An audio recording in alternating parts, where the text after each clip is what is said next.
Hi, and welcome to Coffee with Claire. You know, in improv, there is no room for ego. It's definitely a team effort, and if a team member is struggling, then it is up to the entire troupe to figure out how they can make that other person look brilliant. And when you think about that in real life, isn't that what we're here to do, is to help lift everyone else up? You know, I mean, we're all in this together. And so I love the rule that we have in improv, that it's my job to make you look brilliant. And when we do that, everybody looks brilliant. So my challenge for you this week is to think about other people that may not have as much as you do. Think about how you can uplift someone else. Think about a charity or an organization that might need your help, even if it's going out to make sandwiches for the homeless. And go do it. Get out of your house and help another person. And when you do that, what I'd like for you to do is report back on coffeewithclaire.tv on our blog, Cool Beans, and let us know how you feel about that. How did it feel to make a difference in somebody else's life? As you know, with Coffee with Claire, we always have dynamic, unique individuals to interview. And today we have Melissa Walker, who is a certified coach and the founder and CEO of Next Career, which is a company focused on transitioning the skills and competencies of the military into corporate careers. So welcome, Melissa. Thank you. Thanks for having me. Oh, I'm so excited to have you be here today. So, Melissa, you work a lot with veterans in the military and things like that, but that hasn't always been your vocation. So let's get everybody up to speed of what you've done before and kind of illustrate the path to where you are today. Yeah, no problem. So I actually started off in corporate positions, working in the HR industry, or HR field, sorry. Okay.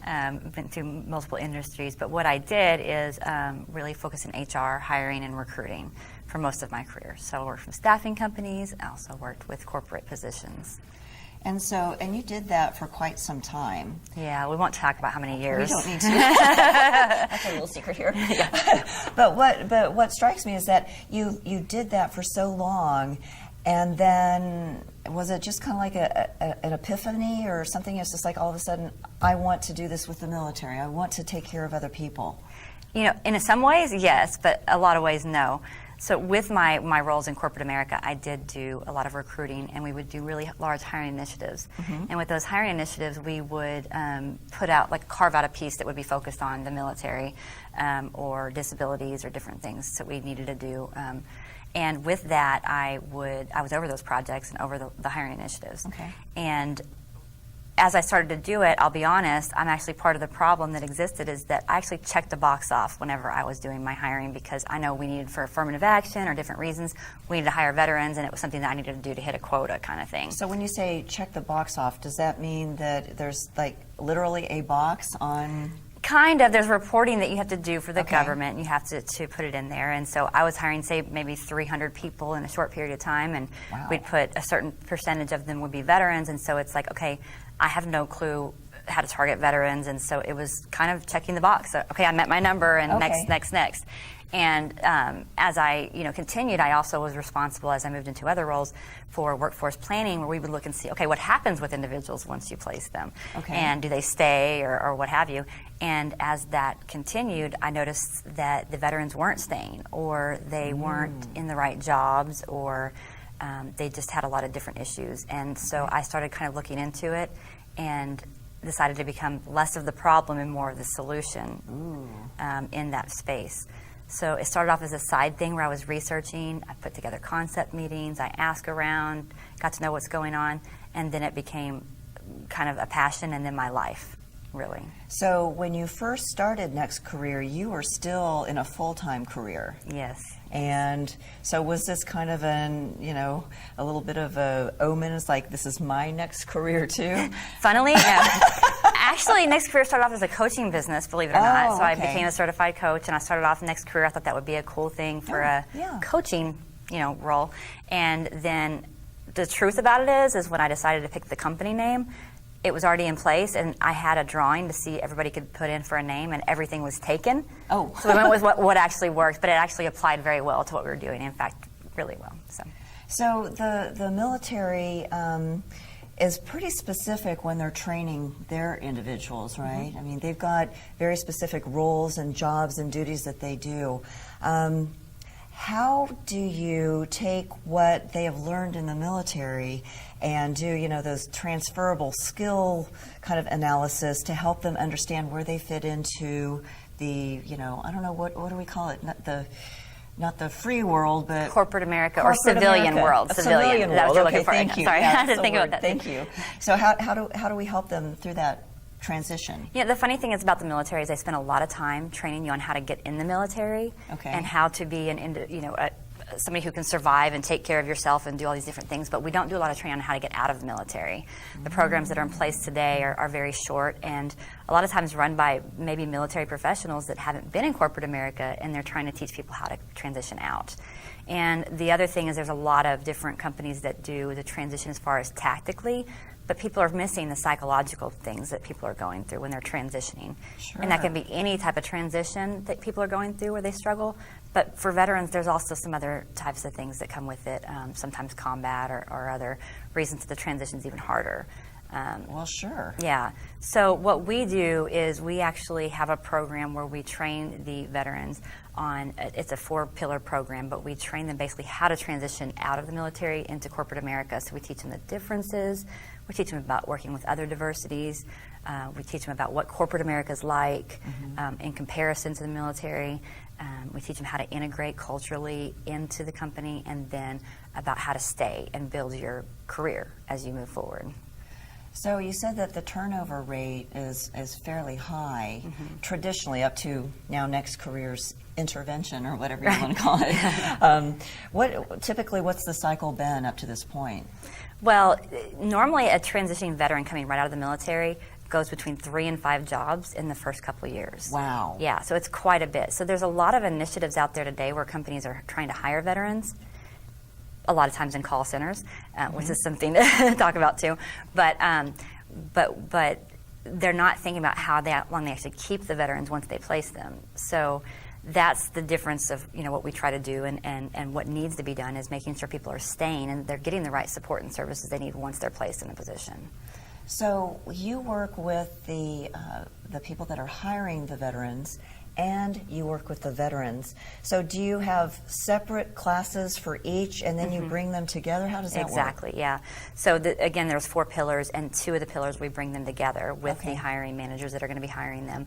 So they're trained on how to work together with those specific individuals, as well as just the overall broad, because we do a very broad version of it, because we believe that both managers and the candidates need to know how to work with all diverse groups and individuals, as well as just integrate culturally.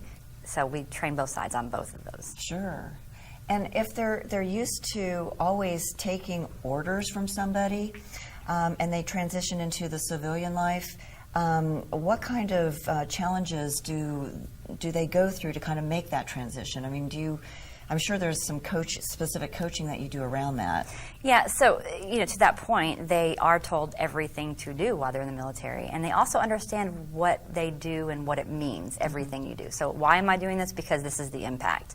And so we have to teach them that kind of goes away, but they go through that completely. And it's where you live, what time you wake up. Now nobody's telling you that. Wow, I never even thought of it that way.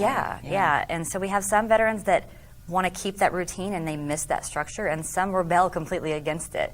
So we kind of coach on both sides and explain the differences, and we work with the employer as well to understand the environment they've come from, so they can both take that transition together and understand both sides. So this is how we operate, and how can we work together now and cover or I don't know the right word, I can't think of the right word, but how can we now integrate what you've done, what we've done, and make it work together? So. And when you're speaking with the hiring managers and things, how open are they to this new approach to the hiring process? Because you come from that background, and you've got a lot of paperwork to do. You got 300 people you got to place in a short amount of time, and now you want to take them and have them focus on this individual. So what kind of feedback do you get? Yeah, we get great feedback. The funny thing is that, I mean, I wish I knew of me whenever I was in corporate America because, and not me, I'm sorry, next career specifically, Well, but I wish I knew of a service like ours because, you know, it answers a lot of not only the goals, so if I'm just going to be the person that's checking off the box and don't understand what I'm doing, then it's great because it answers all those questions for me. But if I do know what I'm doing, it also helps as well because I know that they're getting the right kind of service and they're going to have the longevity once they start the position due to the way our entire program works. Our program actually does a lot of different things to help the veteran transition, and it includes the fact that we actually do skill-based training. So we have companies that are trying to hire people with specific skills and they're struggling. So we'll actually do an assessment, do a customized training program for them. Oh, wow. So we're training them on the skills and competencies they're going to use in their new position and transferring the ones they've used in the military. So as a hiring person, I used to have to build strategies on how we found certain type of people. So having a program that builds things, the specific skills that we're using is huge. And it also combats some of the issues that veterans face when they're transitioning of, you know, they don't know what the new job's going to be because we train them on the new job. So I would have, people really tend to gravitate towards the program, think it's a really good idea. It's a matter if they have the workforce planning in place to actually prepare because it's a transition time before you actually hire the people because we're training them. So do you need somebody yesterday or can you wait a couple weeks so we can get them trained for your environment?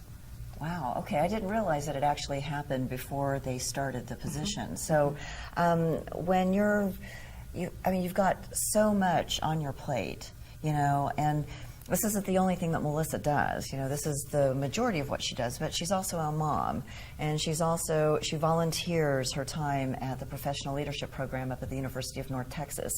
And so, you know, our audience is a lot of business owners and people like you. So share a little bit about how you're able to keep some kind of semblance of balance of being a mom and being a volunteer and working a really huge job. Yeah, so I'd say I work 24/7, but not really. But the thing is I've gotten emails. Yeah, well, random times, yes. Yeah. I just happen to wake up and think of a thought, and I have to send out the email. But you know, in reality, you know, when you asked the question earlier about what made me transition out of corporate America into this position, and if it was an epiphany, and the thing is that's why I said it kind of was. Because I woke up one day realizing that I was living my life in a standard version of here's what I'm supposed to do, here's the next step, this is what society wants me to do, and I was moving up the corporate ladder, and then I woke up one day and I'm like, wait a minute, I don't have to do what society wants me to do. I actually own my life and I own my journey. I mean, it's amazing that some people never realize that, and it's amazing when you do realize it because it's the most empowering feeling in the world when you realize that and kind of you rule the life. Yeah, I mean, you can make anything happen, and what you believe will happen if you believe it'll happen. My firm standard of thought, and so I kind of woke up one day and I was like, wow, I can do this and I can do whatever I want because it's my life, I own it. And so a lot of people were saying, don't do this, why would you open up your own company? That's a risk. You're a single mom, you shouldn't do this. And I just went against the grain because A, the passion was there, and B, it just seemed right. Things were coming together way too easily in a weird way. And so, isn't that amazing what the universe brings to you when you... It is. When you pay attention to what the universe says, it brings you a lot of really cool stuff. Yes, and you can do a lot with it. Yes, and, sorry.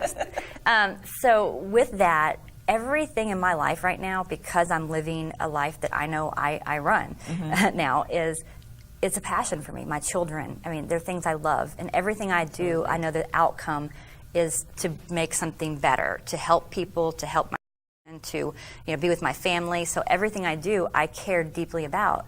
And when you live that way and you live with a passion, you find the time to do everything you need to do. Absolutely. So. And what a great role model you are for your children to say, you know what, my mom is doing exactly what she knows in her heart that she's here to do, and she's not afraid. And so you're teaching them to be brave and to be authentic I hope they listen. Hey, kids, listen to your mom. Right. She knows what she's talking about. Somebody else could tell them and they'd listen, but when mom says it, you know. It's so much more fun to cut somebody else's yard than it is your own. Exactly. I'm helping somebody that way. Although I actually like to cut the lawn. That's a weird thing. Well, one of the things I noticed is that you're wearing your ring. Would you tell everybody what this represents? This ring is with a group that we support called 22 Kill. And what that group does is they focus on helping veterans with veteran suicide. The number used to be 22 a day, but that's only in, I think there's only 12 states that actually have it. And those numbers aren't even accurate because they don't count if you ran into a tree, that's counted as an accident, not a suicide, or different things. So not everything's actually compiled in those numbers. Okay. So every day there's 22 or more. I think the real number I heard is 30 veterans committing suicide. And that's only in 12 states? I think it's 12. I don't remember exactly how many, but it's not all the states for sure. And so it's an average number. They do an aggregate of it.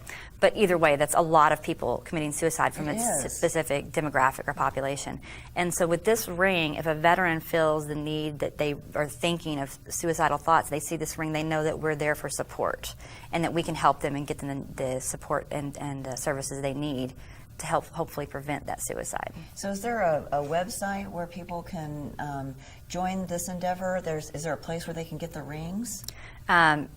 You know, actually, I think it's 22kill.org, but I'm not 100% sure what the actual website is. Research that and find it. Yeah, but the other great thing is that we've partnered with them very closely because they actually have an entrepreneur program, and then we work on getting people in corporate jobs.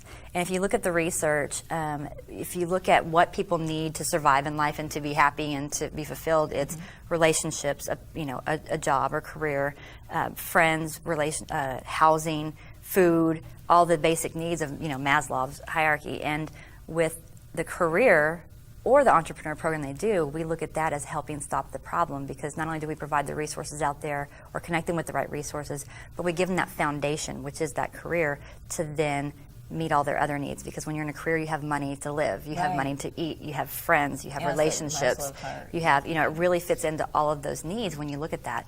And so it's the base foundation that you need to move forward. So that's why they're a major group we support. We love what they do, and we try to help them with that same mission. And so when you say you live your life in purpose, describe to the audience, maybe a time when you didn't live in purpose, That kind of goes back to truly just when I was doing what I thought I should do next. Okay. It's kind of like the person, and I didn't do this, by the way, but you're dating somebody, and the next step, because you've been together as long as to get married, and then you should have kids, but you never really feel that you want to get married or you don't want to have kids. Or maybe your mom and dad want you to get married to somebody, but it's not really the person you want to marry. Or you move into a role that you don't want to do, or you get a career because somebody else wants you to. Yeah. And that's not living with a purpose. But when you live with something that is truly, the reason I know it's right what I do is because it just comes together. And times whenever I would normally just stress out or be worried, it just comes together. I never think that it's not going to happen or I'm not on the right path, because it just works the right way. And I think that when people in general have this path that they know to follow, and they ignore it, everything starts blowing up. It's like you just know that you have something different you need to be doing, and as soon as you do that gut check and slow down, you figure it out. Yeah. I mean, when you know what you're doing is a purpose, it's.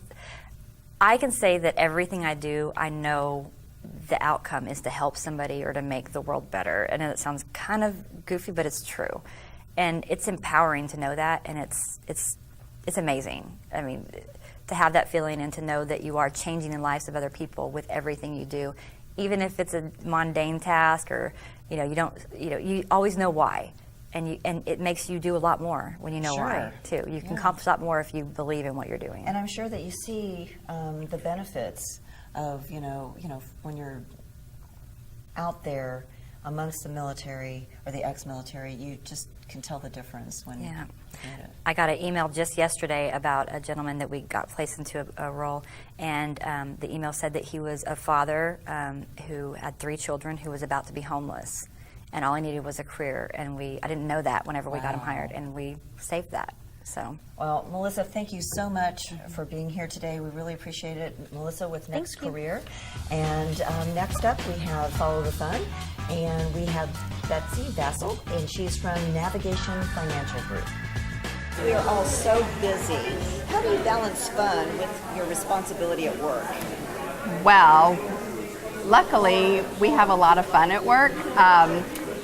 We do focus on our business, but it's just very important that the employees and all of us just relate well together, that they're not stagnated, that they don't feel like their position is this.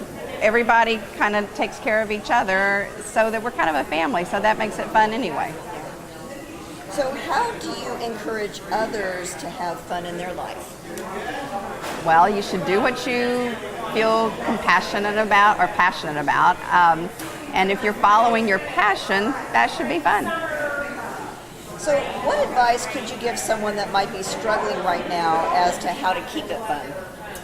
Well, that's tough because sometimes when your business is not succeeding, you take it personally.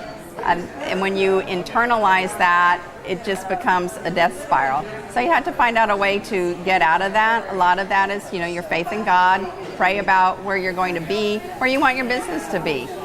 Those things will bring you out of it so that you've kind of got a goal and you can change your focus to rather being on the inside, but the focus on the outside and your goals. So have you found owning your own business is fun? Love it. Years ago, so back in 2009, I was kind of forced to go out on my own, and I was scared to death. There was no way that was going to succeed, and again, it was all about prayer because I had no idea how that was going to work out for me. My first year, I doubled my income. So that was fun. But yeah, so I do know when you're struggling, you have to depend on other people. And there's people out there that want to help you. There really are. So tell us a little bit about your business.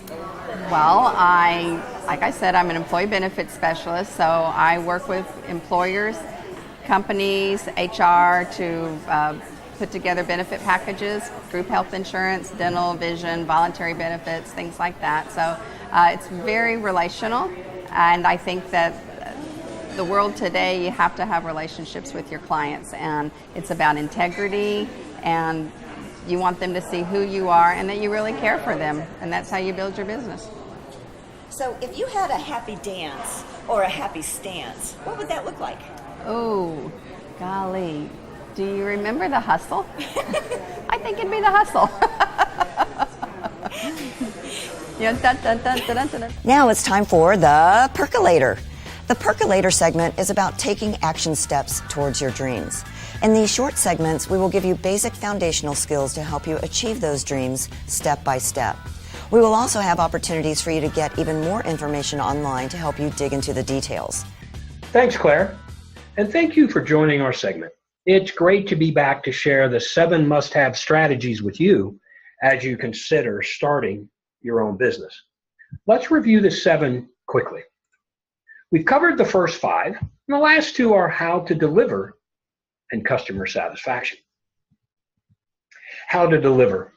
Regardless of what you sell, regardless of is it a product, a service, whatever that is, you have to get it to the customer in order to get paid. So you have to deliver it. A couple options on how to do that. The first thing is, what is it? How can it be delivered is 100% based on what that product is. Only you can decide that. However, the second piece is not only what is the product, but what would the cost be to deliver it? And let's look at a couple of those. Online, much like some of the services where you can go online, look at it, say you want to buy it, go to a place, have somebody meet you somewhere. Online is great. It's an email, It's a point, it's a click, it's an attachment, it's a video, it's a picture, done. With that, though, the real issue is on an online basis, it's very clear you need to understand who pays. Is the, quote, delivery a part of the price in the product? Is it the requirement of the customer to pay? Or is it a requirement of you as the person who's delivering it? Really have to get that up front so there's no confusion of whatever that is. It might be available to mail it. It's just it's the same as a personal package. How big is it? How bulky? How fragile? How many times are you going to send it? There can be discounts available. And again, there's a bunch of vendors, U.S. Post Office, UPS, FedEx. Pick one that works. If there's a big quantity involved, you'll probably get some level of a discount. You just need to know what you're doing and the right people to get to. In person, while it's expensive, a lot of times when you're starting your own business and it's a product, and especially if it's a service, you don't have another option. But if it's a product that you make and you're selling, in person is the best way. It might be the only option for you, but just remember it's about the time that you have and is it required for you to deliver it instead of someone else. Speaking of someone else, can you outsource this? Can someone else do this for you? We talked a little bit about mail and some of those vendors. Family, a partner, someone else. Can someone deliver it for you? Now it's all about your availability of time. And the other thing to think about is, can they do that better than you? Can they do it faster? And can they deliver on time if, in fact, that's a factor? All right.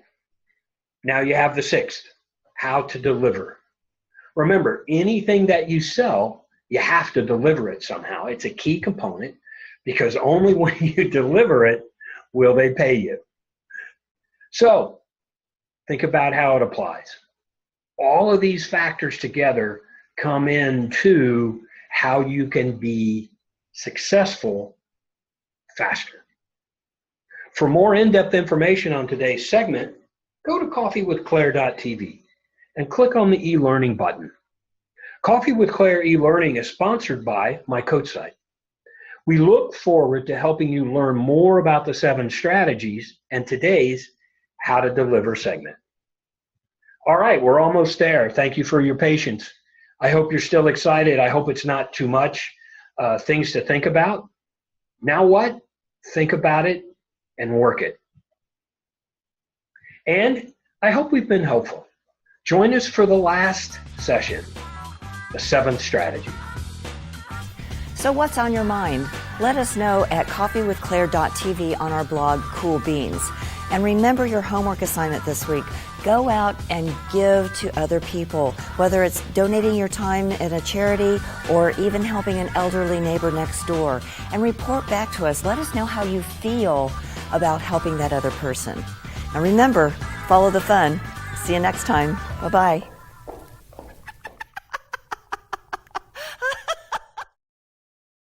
Hi, I'm Bob Michelle, General Manager, My Coach Site.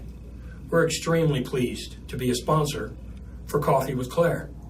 We're especially excited to be able to participate in and contribute in providing e-learning capabilities for Coffee with Claire, the show segments, plus additional opportunities to learn more for e-learning site members. You'll hear more about that directly from Claire. From the My Coach Site team, enjoy the learning, and as always with Claire, have fun.